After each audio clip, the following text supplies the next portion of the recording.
Sebelum lanjut ke alur ceritanya, mohon bantu Mimin dengan cara like dan subscribe, biar Mimin bisa terus menghibur kalian.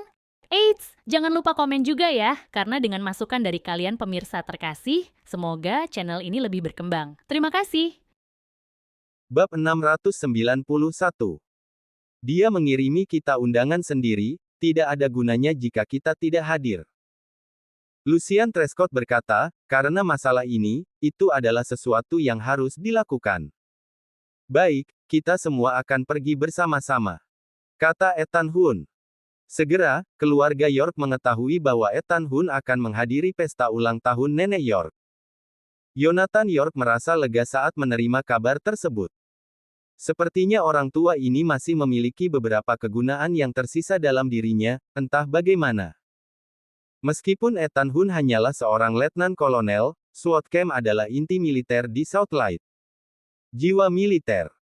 Karena Ethan Hunt dengan sukarela bergabung dengan York, ini berarti bahwa kekuatan militer di seluruh Southlight adalah milik kita. Setelah perjamuan ulang tahunnya, keluarga York akan menyaingi kejayaan formal yang kita miliki 3 tahun sebelumnya. Quinton York terkekeh dan berkata, "Selamat, Pak. Pujian untuk kepala keluarga." Bahkan setelah pria itu pergi, keluarga York masih dianggap sebagai keluarga teratas di seluruh Southlight. Tapi banyak keluarga rendahan telah mencoba menginginkan tempat kita di Southlight dengan bantuan keluarga kelas atas lainnya. Namun, semuanya akan berbeda setelah jamuan ulang tahunnya. Para York semua saling memandang dengan secercah di mata mereka. Dalam beberapa tahun terakhir ini, puncak keluarga York adalah ketika pria itu memiliki otoritas dalam keluarga. Dalam jumlah waktu itu, dia membuat keluarga yang sekarat kembali ke kejayaannya. Keluarga sekali lagi menjadi puncak di semua Southlight, satu-satunya keluarga teratas sejati. Bahkan ada desas-desus selama beberapa tahun terakhir yang mengatakan ada kemungkinan keluarga York bahkan dapat bertujuan untuk menjadi salah satu keluarga berperingkat teratas di negara H. Namun, keluarga York segera terlibat dalam konflik internal dan pria itu terpaksa menjauh dari keluarga. Selanjutnya, mereka ditahan untuk mendapatkan status itu.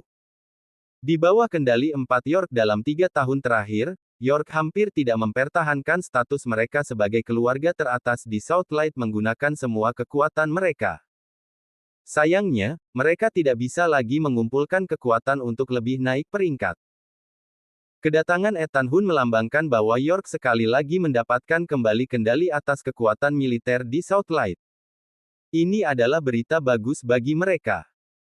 Sekarang keluarga York memiliki kekuatan besar di seluruh Southlight, mereka mungkin bisa mengendalikan negara H di masa depan.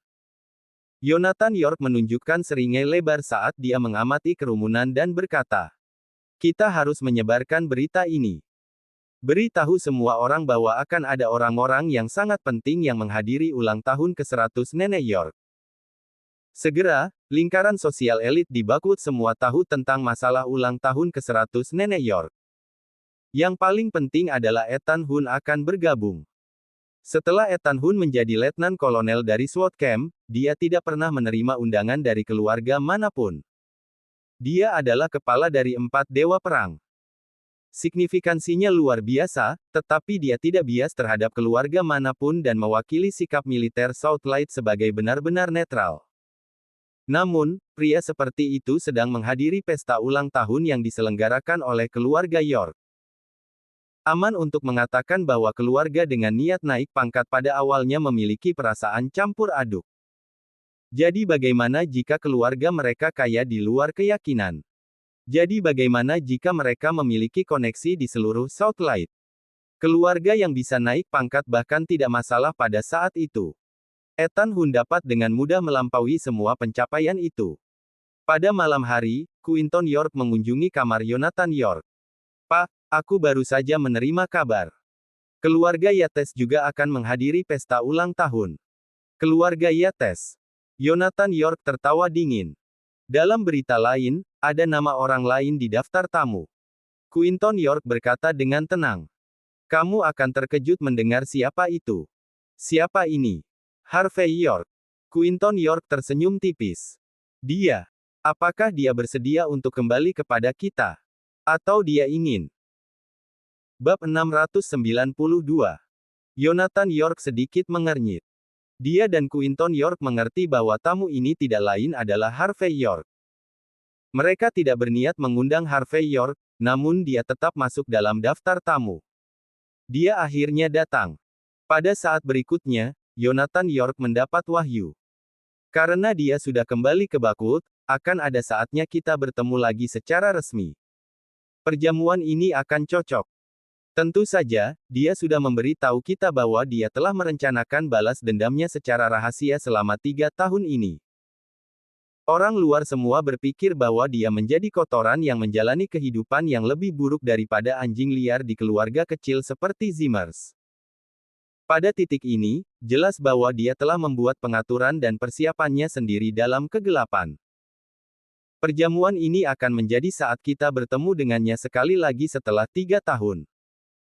Jika waktunya tepat, kita akan berurusan dengannya setelah jamuan makan selesai. Yonathan York tenang, seolah semua yang dia katakan adalah wajar. Quinton York terkekeh dan berkata, "Jika keluarga menuntutnya, tentu saja aku yang akan melaksanakan tugas itu. Aku sudah mengatakannya sebelumnya. Sekarang setelah kamu memegang kendali, Quinton, seluruh keluarga juga mengakuimu sebagai pemimpin mereka. Berurusan dengan pria itu sama saja dengan berurusan dengan duri di hatimu. Aku melakukan ini untukmu." Yonathan York melakukan yang terbaik untuk membujuk Quinton York. Quinton York tetap sama. Kemudian tertawa kecil dan berkata, "Karena kamu sudah melakukan semua persiapan, aku harus berterima kasih, Tuan. Selanjutnya, aku mempekerjakan sekitar selusin ahli medis dari Wolsing untuk mengoperasi Wayne. Aku akan memastikan bahwa setelah seminggu, dia akan dapat menghadiri jamuan makan. Kau sudah melakukan terlalu banyak, Quinton. Aku tidak bisa cukup berterima kasih. Aku harus memintamu untuk merawat 2 putraku yang belum dewasa untukku." Yonathan York berkata dengan lega. "Jangan khawatir, Tuan. Aku akan menjaga mereka dengan baik." Setelah meninggalkan kamar Yonathan York, Quinton York memasang ekspresi dingin di wajahnya. "Rubah tua yang licik itu, ingin aku berurusan dengan pria itu. Apakah kau yang akan menggunakanku, atau sebaliknya? Kita lihat saja nanti." Wajah gembira Yonathan York menghilang di kamarnya. Sedikit ejekan melintas di matanya. Bahkan jika putranya dipukuli hingga babak belur, sepertinya ini adalah bagian dari rencananya. Tidak ada yang bisa mengetahui pria yang telah melepaskan posisinya sebagai kepala keluarga York. Di bagian dalam halaman Silver Nimbus. Di halaman di atas sungai yang penuh dengan kicau burung, ada paviliun dan beranda yang mengikuti jalur sungai. Queenie York mengenakan gaun putih tanpa riasan, melangkah ke bagian terdalam halaman dengan langkah kaki ringan. Tempat itu penuh kabut, tetapi tidak lembab sama sekali dan memancarkan suasana santai. Setelah sampai di ujung tempat Pavilion of the Goddess berada, Queenie York dengan santai duduk di atas futon yang terbuat dari rumput. Setelah beberapa lama, celah terbuka di pintu masuk paviliun. Suara serak tapi galak dari seorang wanita tua terdengar dari dalam. "Queenie, apakah itu kamu? Kamu belum berkunjung dalam beberapa hari." Nenek York. Queenie melontarkan senyum yang sangat indah. "Aku baru saja menerima kabar bahwa pria itu akan menghadiri pesta ulang tahunmu." Pria itu. Batuk, batuk, batuk. Serangkaian batuk keras bergema dari dalam paviliun. Mengapa cucu yang tidak bermoral itu kembali? Apakah dia mencoba menghancurkan seluruh keluarga? Queenie. Jika dia berani datang ke sini lagi, jangan biarkan dia keluar hidup-hidup. Queenie York sedikit mengernyit. Setelah beberapa saat, dia jatuh ke busur. Bab 693. Di lantai atas Sky Corporation, kantor CEO. Harvey York sedang mendiskusikan masalah dengan Yvonne Xavier. Ethan Hun datang ke tempat itu diam-diam, lalu melaporkan kepada Harvey tentang undangannya ke pesta ulang tahun Nenek York. Wanita tua itu ingin mengendalikan kekuatan militer di Southlight bertahun-tahun yang lalu. Kedatanganmu kali ini memiliki arti penting baginya. Harvey York mengejek. Sepertinya Letnan Kolonel Ethan akan menjadi tamu terpenting di pesta ulang tahunnya. Yvonne Xavier tersenyum dan berkata, Letnan Kolonel Ethan telah melayani militer selama bertahun-tahun. Dia tidak menerima undangan dari keluarga besar manapun. Kehadirannya kali ini akan membuat keluarga York dipenuhi dengan kebanggaan. Ethan Hunt tertawa getir. Tuan York, Nona Xavier, tolong berhenti bercanda tentangku. Ethan Hunt terus berbicara. Dalam berita lain, rekan seperjuanganku dari Walsing membawakanku beberapa informasi baru. Keluarga York telah menyewa selusin ahli medis untuk mengoperasi Wayne York. Mereka akan tiba malam ini. Malam ini, kapan? Harvey York melirik arlojinya. Ini sudah jam 10 malam. Mereka seharusnya tiba pada siang hari ini, tetapi status para ahli ini luar biasa. Mereka memiliki semua jenis koneksi dengan keluarga besar di Walsing. Ethan Hunt mengetahui apa yang dipikirkan Harvey York, dan kemudian mengingatkan dirinya sendiri. Tidak penting. Sosok yang kuat tidak bisa mengendalikan preman lokal di wilayahnya. Orang-orang dari Walsing tidak bisa melakukan apa yang mereka inginkan di Southlight. Jangan sakiti mereka, kata Harvey. Biarkan saja mereka makan dan beristirahat dengan baik di sini selama beberapa hari, lalu kirim mereka kembali. Harvey York berdiri. Dia tidak akan membiarkan keluarga York menyembuhkan Wayne York sesuka mereka. Karena Wayne York sudah melewati batas. Bandara Bakwood, bandara nasional terbesar di negara itu, ramai dengan orang-orang. Malam itu, di depan lorong area pribadi malam itu, sederet mobil tiba dengan sangat hati-hati. Sebuah Rolls-Royce memimpin semua mobil. Ada selusin pengawal dari keluarga York berdiri di samping mobil, semuanya sangat mengesankan. Jonathan York keluar dari bagian belakang mobilnya pada saat itu. Keluarga York selalu sangat tertutup. Biasanya, mereka hanya terlihat mengendarai Lexus. Namun, status para ahli dari Walsing malam itu luar biasa, itulah sebabnya keluarga York harus menganggapnya serius. Pemandangan itu mengejutkan beberapa orang yang lewat. Ada Jonathan York, yang telah menjalani kehidupan terpencil beberapa tahun terakhir ini. Dia jarang keluar, dan bahkan ketika dia melakukannya, tidak ada yang tahu siapa dia.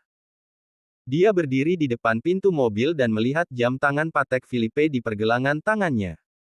Itu sudah tengah malam. Ayo pergi. Para ahli dari Walsing hampir tiba. Kita harus bergegas dan menjemput mereka. Jonathan York memerintahkan.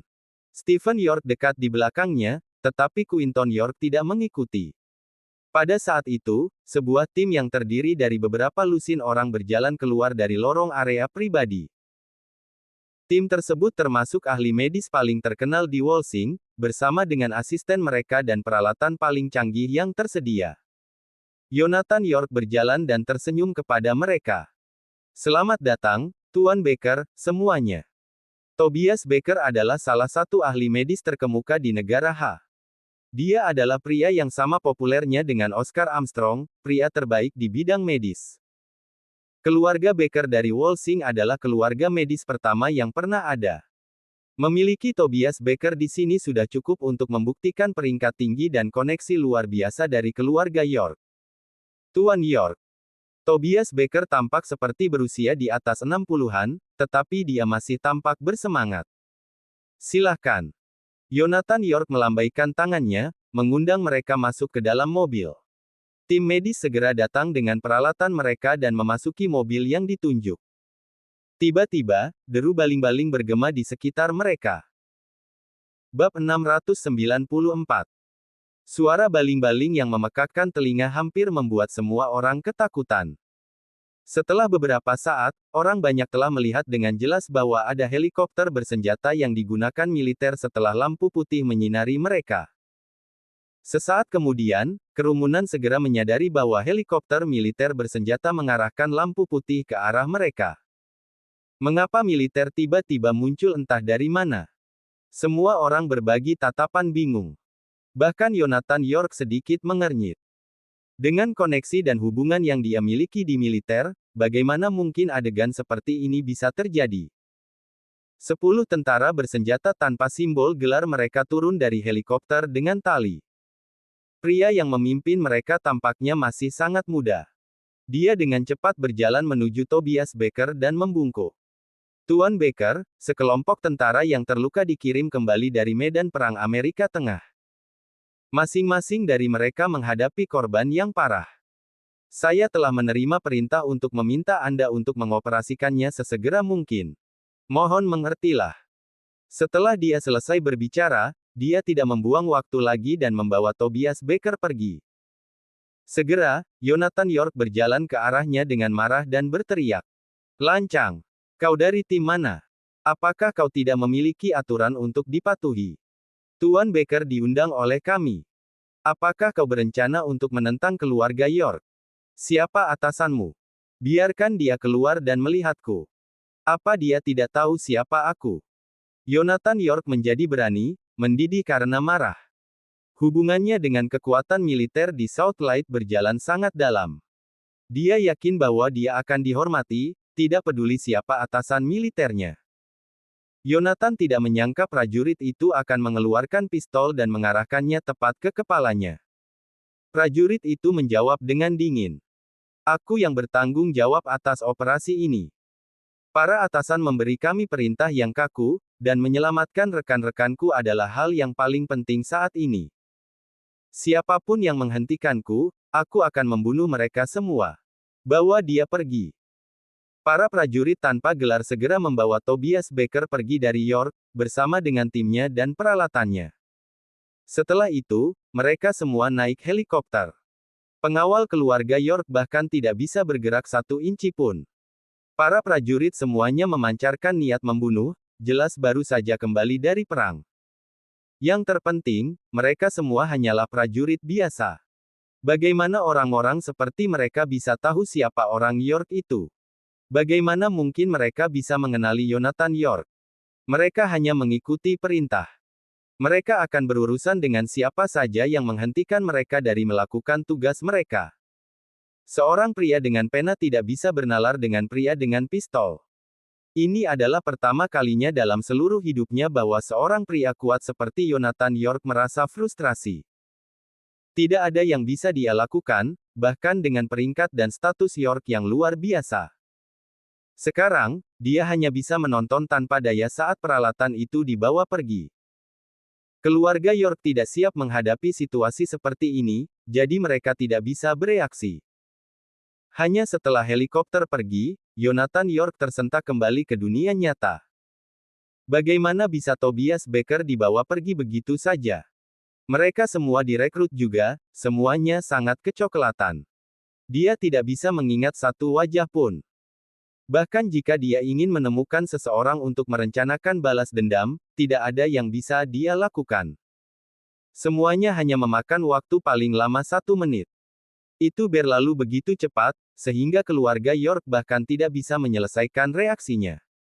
Tuan, apa yang harus kita lakukan sekarang? Pemimpin pengawal York berjalan dengan wajah gelap seperti malam. Dia juga ditahan di bawah todongan senjata. Dia tidak berdaya. Kembali. Apa lagi yang bisa kita lakukan? Wajah Yonathan York penuh dengan penghinaan. Kembali di Silver Nimbus Courtyard, Quinton York menjadi sedikit terkejut setelah dia diberitahu tentang apa yang telah terjadi. Secara alami, dia juga tidak menyangka bahwa York akan dicegat dengan mudah. Bab 695.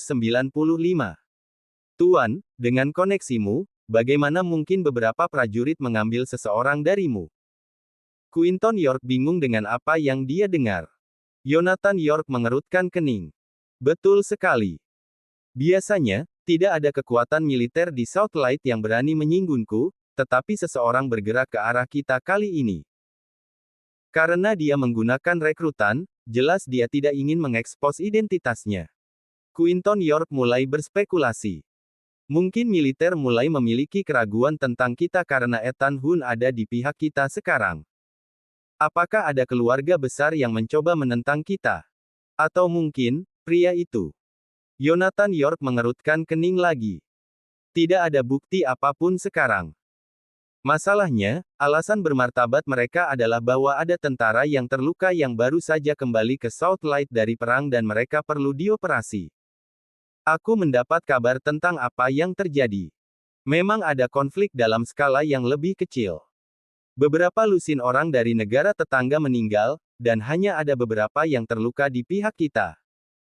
Beberapa tentara yang terluka dianggap sebagai pahlawan dalam kekuatan militer. Para atasan memberi perintah kaku untuk merekrut ahli medis terbaik untuk menyelamatkan mereka. Orang-orang yang dikerahkan mungkin adalah rekan dari prajurit yang terluka itu. Jika demikian, kita benar-benar tidak dapat melakukan apa-apa karena mereka memiliki perintah. Quinton York juga mengerutkan kening. Tuan, apakah tidak ada lagi yang bisa kita lakukan sekarang? Tunggu. Tunggu saja sampai Tobias Becker dibebaskan. Tidak mungkin mereka bisa mempertahankannya selamanya. Sepertinya Wayne tidak akan bisa menghadiri perjamuan ulang tahun, bagaimanapun juga. Yonathan York merasa kasihan pada Wayne York. Yakinlah, Tuan. Bahkan jika dia tidak dapat menghadiri perjamuan, tempatnya dalam keluarga akan tetap ada. Quinton York memberi Yonathan kata-kata penghiburan, lalu berjalan pergi. Tetapi setelah dia pergi, dia mengerutkan kening dan bergumam pada dirinya sendiri. Apakah ini bagian dari rencana rubah tua? Atau hanya kebetulan belaka?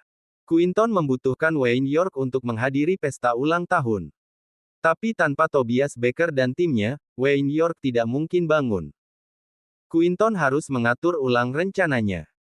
Tidak dapat dihindari bahwa rencananya yang disusun dengan sempurna akan memiliki celah. Yonathan York berada di kamarnya, menatap langit-langit. Setelah beberapa saat, dia tersenyum. Nasib baik mengikuti bencana. Bencana mengintai dalam keberuntungan. Aku mungkin bisa membiarkan keduanya saling berbenturan kali ini, dan akulah yang mengambil keuntungan dari keuntungan yang datang. Pria itu berpikir bahwa dia menyakitiku, tetapi dia tidak tahu bahwa dia membantuku. Yonathan York buru-buru membuat beberapa panggilan telepon.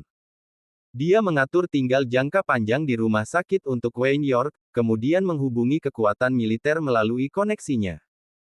Militer bisa menggunakan Tobias Becker dan anak buahnya dengan bebas. Tidak masalah kapan militer akan melepaskan Tobias.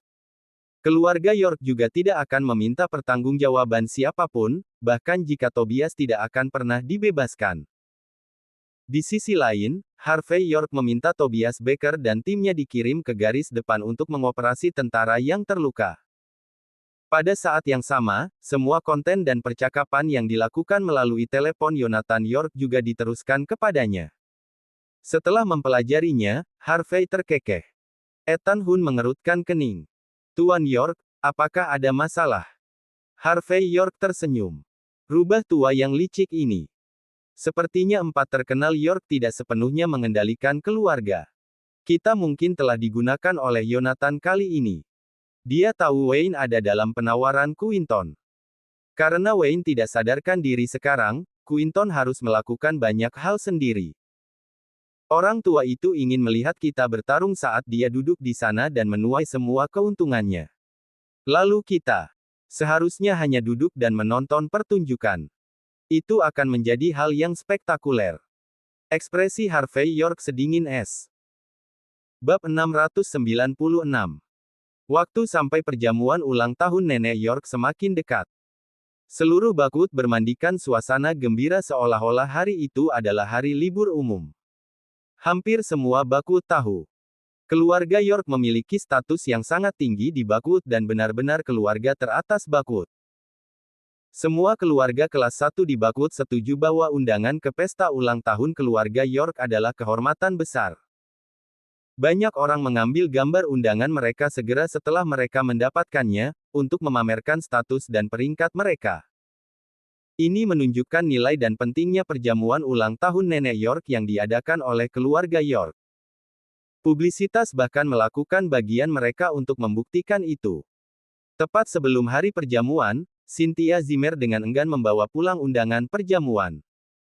Dia harus menghabiskan waktu lama memohon kepada orang tua baptisnya untuk mereka.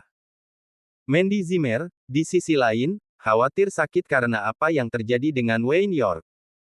Dia tidak berani menghadiri ulang tahun Nenek York, apapun yang terjadi. Siapa yang bisa menanggung konsekuensinya jika keluarga York mengamuk di jamuan makan? Namun, dia tidak bisa membicarakan hal ini kepada siapapun, dan dia tidak tahu bagaimana menjelaskan situasinya kepada Cynthia Zimmer. Jika kamu tidak pergi, maka aku akan pergi, kata Harvey York sambil tersenyum.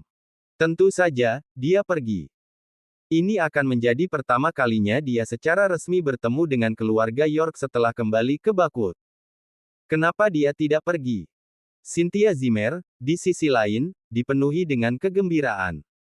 Di matanya, jika Mandy Zimmer tidak hadir, dia bisa berduaan dengan Harvey York.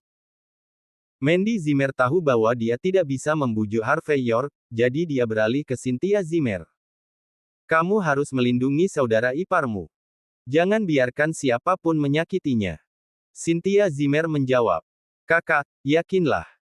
Orang tua baptisku akan pergi bersamaku, dan mereka mewakili keluarga Yates.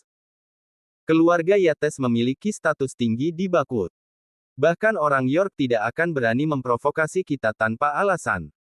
Setelah mendengar itu, Mandy Zimmer sedikit tenang. Adapun anggota keluarga Zimmer lainnya, mereka secara alami tidak layak untuk menghadiri jamuan makan. Keesokan harinya, di Bakut Exhibition Center, tempat perjamuan ulang tahun diadakan. Seluruh tempat, bersama dengan beberapa jalan komersial, adalah industri di bawah York.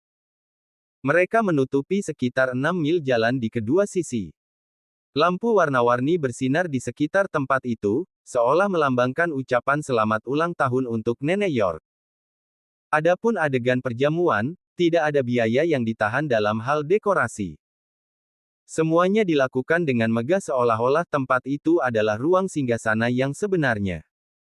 Keluarga York benar-benar kaya, dan mereka tidak mengeluarkan biaya apapun.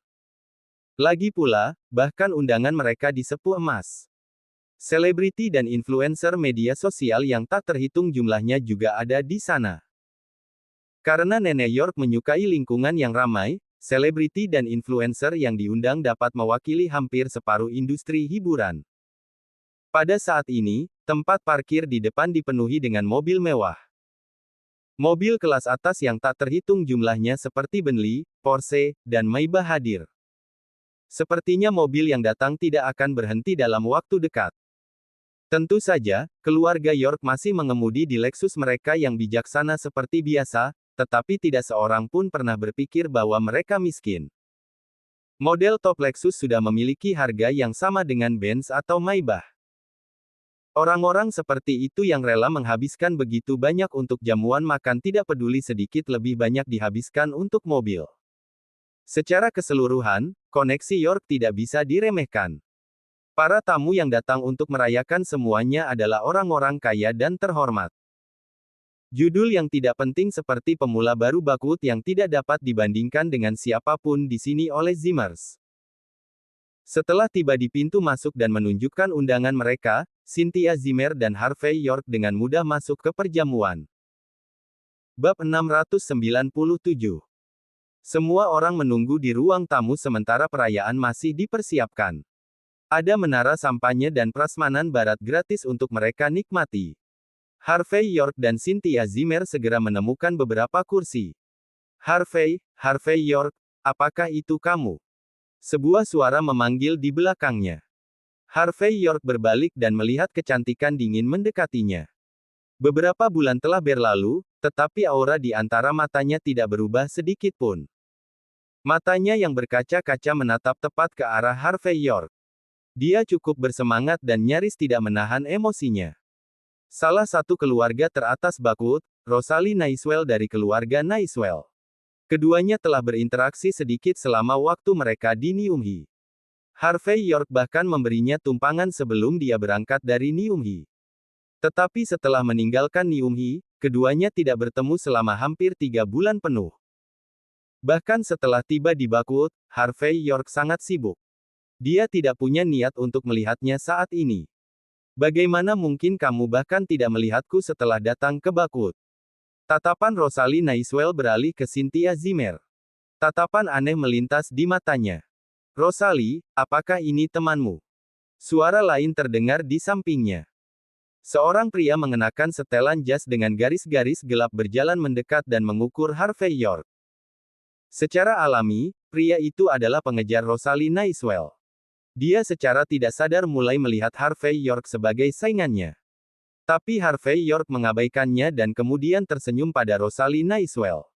Aku baru saja menetap di Bakwood, jadi aku cukup sibuk baru-baru ini. Aku tidak punya cukup waktu sekarang. Ketika aku sudah tenang, aku akan menemukan waktu untuk duduk denganmu. Tentu saja. Aku bebas kapan saja. Rosalie Nightingale dengan cepat menjawab, tetapi dia segera menyadari bahwa lidahnya terpeleset. Dia segera menutup mulutnya, tercengang oleh kata-katanya. Cynthia Zimmer berdiri dan menatap Rosalie Nightingale dengan menantang. Dia berpikir bahwa kakak iparnya akan menjadi miliknya, tetapi tiba-tiba wanita lain mencoba mencurinya. Cukup sudah cukup. Bibi, maafkan aku. Seru Cynthia Zimmer. Tapi kakak iparku tidak bebas sekarang. Rosalie Nightingale membeku beberapa saat. Kemudian dia bertanya. Gadis ini. Harvey York memelototi Cynthia Zimmer, lalu buru-buru memasang senyum lebar. Ini adik Mandy. Dia hanya anak kecil, jangan pedulikan dia. Tidak heran. Aku pikir kamu sudah memiliki wanita lain setelah kita berhenti bertemu untuk sementara waktu. Kata Rosalie Nightingale. Harvey York terdiam. Anak ini sepertinya dia anak sekolah menengah. Kamu tidak bisa hanya mengatakan bahwa aku mendapatkan wanita lain yang merupakan siswa sekolah menengah. Rosalie Nightingale tertawa kecil setelah melihat Harvey York terdiam. Dia biasanya cantik dingin, tapi sekarang, dia tertawa. Pemandangan itu menyerupai bunga-bunga yang mekar di musim dingin, sangat mengejutkan. Melihat keduanya mengobrol dengan tenang dan tertawa bersama, pria berjas itu dengan cepat membuat panggilan telepon. Setelah beberapa saat, dia tertawa dingin dan berkata, "Aku pikir kamu adalah orang yang hebat, tetapi ternyata kamu adalah yang disebut pemula, menantu Zimmer yang menumpang. Para tamu yang bisa datang ke sini lebih banyak atau lebih sedikit adalah elit bisnis.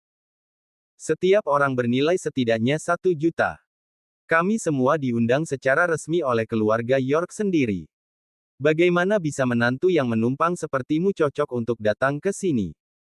Detik berikutnya, pria itu mengambil undangan dari tangan Harvey York dan melihatnya. Dia tertawa terbahak-bahak. Seperti yang diharapkan dari menantu yang menumpang. Undangan ini untuk Nyonya Zimmer. Apakah itu berarti kau datang ke sini menggunakan undangan istrimu? Rosalie, jangan tertipu oleh menantu yang menumpang ini. Aku baru saja menanyakan tentang dia. Dia kotoran yang bergantung pada istrinya. Bab 698. Harvey York bahkan tidak bergeming saat menghadapi ejekan pria itu. Di matanya, badut ini tidak ada artinya. Secara alami, dia tidak akan peduli. Dibandingkan dengan keluarga York, pria ini kurang dari setitik debu. Setelah melihat sikap Harvey York, Rosalie sedikit berubah pikiran. 3 bulan yang lalu, dia tampak begitu penuh semangat padanya, seorang pria yang bisa menolak undangannya. Bagaimana mungkin dia bisa berubah menjadi seseorang yang hanya akan menelan penghinaan?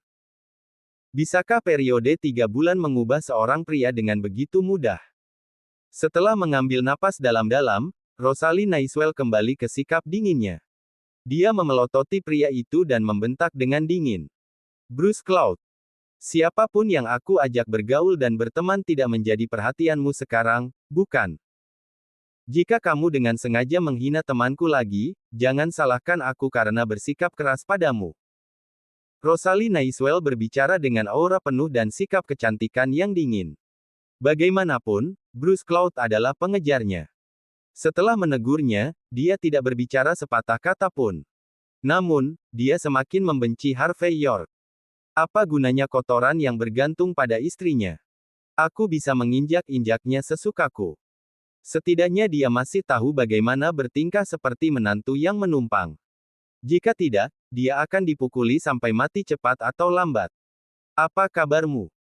Rosalie Nightingale memiliki banyak hal untuk dikatakan, tetapi dia hanya bisa menyingkat semua yang ingin dia katakan pada saat itu menjadi satu kalimat itu. Aku melakukan dengan baik.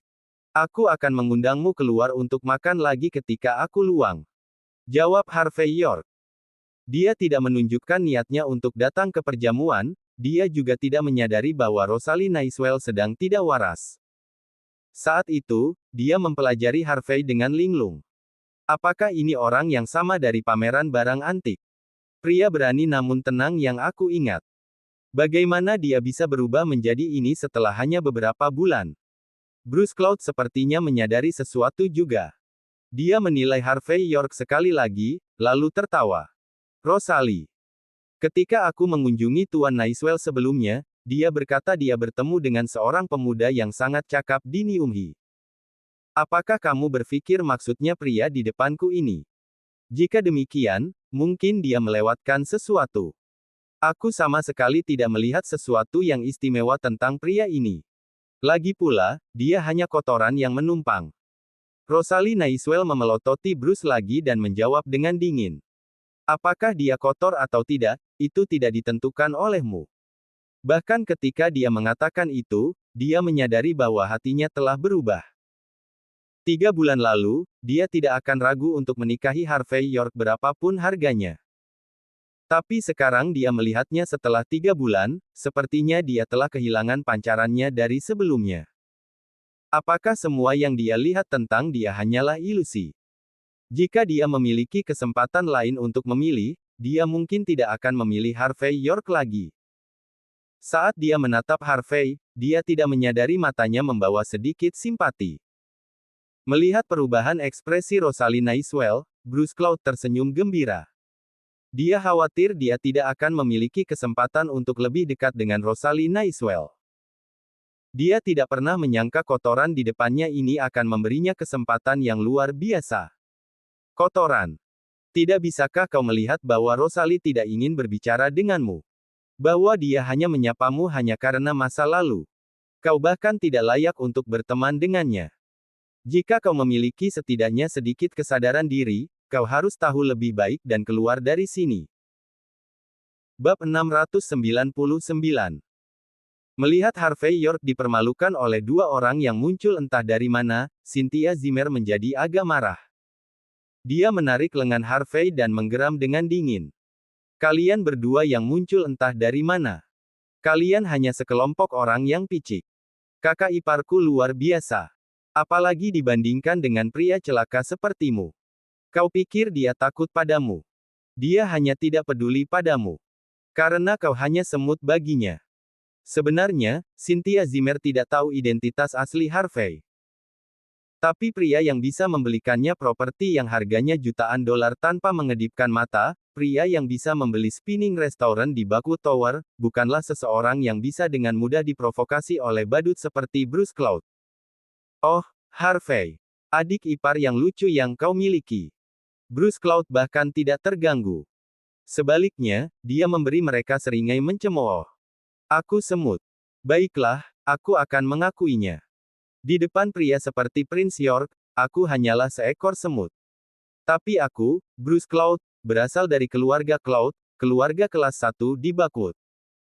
Eksistensi sepertiku bukanlah sesuatu yang bisa ditandingi oleh orang biasa, bahkan setelah bekerja selama 3 masa kehidupan. Bruce Cloud bangga. Meskipun hanya menjadi kerabat agunan untuk Cloud, dia sudah melakukannya dengan cukup baik untuk dirinya sendiri. Jika tidak, dia tidak akan berani mengejar Rosalie Nightingale. Dia tidak akan memperhatikan tidak hanya menantu yang menumpang, tetapi bahkan untuk keluarga Zimmer. Benar. Aku mendengar bahwa kau masih menganggur. Untuk menghormati Rosalie, aku bahkan akan mengundangmu ke perusahaanku untuk bekerja. Perusahaanku mempekerjakan lebih banyak pengawal baru-baru ini. Bayarannya juga tidak terlalu buruk. Bruce Cloud berkata dengan arogan. Jika dia bisa membuat pria yang menjadi panutan Rosalie Nightingale bekerja di bawahnya, betapa menyenangkannya itu. Bahkan Rosalie Nightingale mengerutkan kening mendengar kata-katanya. Sementara dia meragukan perasaan yang dia miliki sebelumnya untuk Harvey York, tidak perlu ada ejekan seperti itu. Karena pergantian peristiwa yang tak terduga, dia tidak mengatakan sepatah kata pun.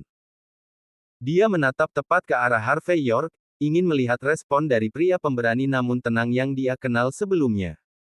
Harvey York tertawa dan menjawab, "Tidak, terima kasih, semua yang dimiliki keluarga York akan menjadi milikku setelah hari ini.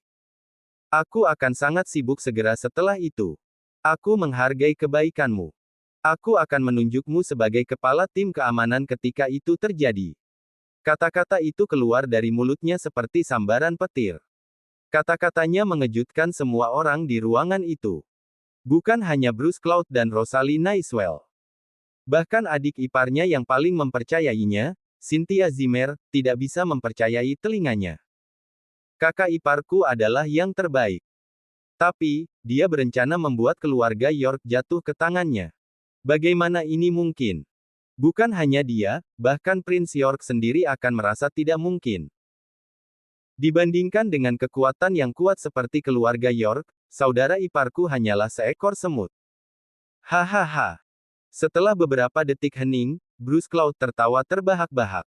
Rosalie Nightingale sendiri terkejut luar biasa. Dia tidak percaya bahwa Harvey akan mengatakan sesuatu yang konyol ini. Bahkan jika Harvey adalah pria yang sangat cakap, seseorang yang kakeknya anggap memiliki potensi tersembunyi. Lalu, jelas bagi semua orang apa yang diwakili oleh York di Southlight. Keluarga seperti itu tidak bisa digulingkan dalam sehari. Bahkan jika Harvey York memang memiliki kemampuan untuk melakukannya, itu tidak mungkin baginya. Sesuatu seperti ini, bahkan di mata Rosalie Nightingale, itu sama sekali tidak masuk akal. Kata-kata Harvey York terdengar seperti lamunan orang bodoh. Bab 700. Rosalie Nightingale agak kecewa dengan Harvey York, tetapi dia tidak segera mengeksposnya. Sebaliknya, dia berseru dengan dingin. "Harvey York, aku tidak percaya padamu sebelumnya, tetapi kamu telah membuktikan dengan kekuatanmu bahwa kamu mampu. Sekarang, aku ingin melihat apakah kamu dapat melakukan hal yang sama. Buktikan bahwa kamu benar dan bahwa kamu mampu." Bruce Cloud tertawa dingin. "Karena Rosalie menginginkan ini, aku juga akan mengandalkannya. Setelah kau mengambil alih York, aku akan memastikan untuk menjadi pemimpin tim keamananmu. Tolong beri aku kesempatan untuk melakukannya ketika itu terjadi, CEO York." Harvey York memperlakukan itu sebagai janji yang sebenarnya. Dia menilai Bruce Cloud untuk sementara waktu. "Benar, tubuh kurus seperti milikmu tidak terlihat seperti dirimu akan cocok sebagai pemimpin tim keamanan. Tapi karena aku sudah berjanji padamu, aku akan memastikan kau mendapatkan posisi itu. Pastikan untuk sampai ke kantor tepat waktu." Saat itu, Bruce Cloud tidak bisa menahan diri lagi. Dia tidak lagi memiliki niat untuk mengolok-olok Harvey York lagi. Di matanya, Harvey York hanyalah badut. Sulit membayangkan betapa sulitnya seseorang membohongi dirinya sendiri untuk sampai ke titik ini. Ini menyedihkan. Jika Bruce Cloud masih berniat menginjak-injak Harvey York, maka saat ini, mereka semua lenyap sama sekali. Baginya, Harvey York tidak layak untuk diinjak-injak. Saat itu, seorang pria yang mengenakan setelan putih membelah kerumunan dan mendekati mereka dari belakang. Ekspresi Bruce Cloud sedikit berubah ketika dia melihat pria itu. Ini bukan sembarang orang. Dialah yang menggantikan Silva dan mengambil alih Silva Corporation, Joel Flynn. Dia juga salah satu pengejar Rosalie Nightingale. Joel Flynn segera berjalan menuju Rosalie Nightingale sambil tersenyum. "Nona Nightingale, aku sudah mencarimu. Ada sesuatu di sini yang aku ingin kamu lihat." Perhatian Rosalie Nightingale teralihkan. Dia bertanya dengan rasa ingin tahu. "Ada apa?" Joel Flynn tersenyum dan berkata, "Ini adalah hadiah yang akan aku berikan kepada Letnan Kolonel Ethan nanti. Ini yang mahal. Untuk amannya, aku akan memintamu untuk membantuku memeriksa barang itu sekali lagi." Semua orang menjadi penasaran dengan kata-katanya. Bahkan Harvey York tidak terkecuali. Apa yang akan diberikan keluarga York untuk menjadikan Ethan Hunt milik mereka? Rosalie Nightingale tertawa. "Jika ada kebutuhan, aku senang bisa melayani. Apa yang mungkin menjadi item itu?" Joel Flynn berkata pelan. "Ini jam tangan antik Patek Philippe. Hanya ada 5 dari mereka yang diproduksi saat itu. Ini salah satunya, dan sangat sulit didapat. Terkesiap. Semua orang terkejut dengan apa yang mereka dengar. Patek Philippe dianggap sebagai raja dari semua jam tangan. Tidak sembarang orang bisa mendapatkannya. Orang-orang yang melakukannya hanya akan menyimpannya untuk generasi berikutnya. Jam tangan Patek Philippe, Nautilus 5711, telah meningkat nilainya menjadi sekitar $75.000. Orang biasa bisa membeli apa saja dengan harga ini. Ini adalah bukti lebih lanjut dari nilai Patek Philippe. Jam tangan antik Patek Philippe edisi terbatas memiliki nilai yang tak terbayangkan. Nilainya melampaui harapan orang. Mendengar tentang Patek Philippe mengingatkan Harvey pada teman baiknya, mendiang William Bell. William tidak tertarik dengan mobil balap atau semacamnya. Satu hal yang dia sukai adalah jam tangan.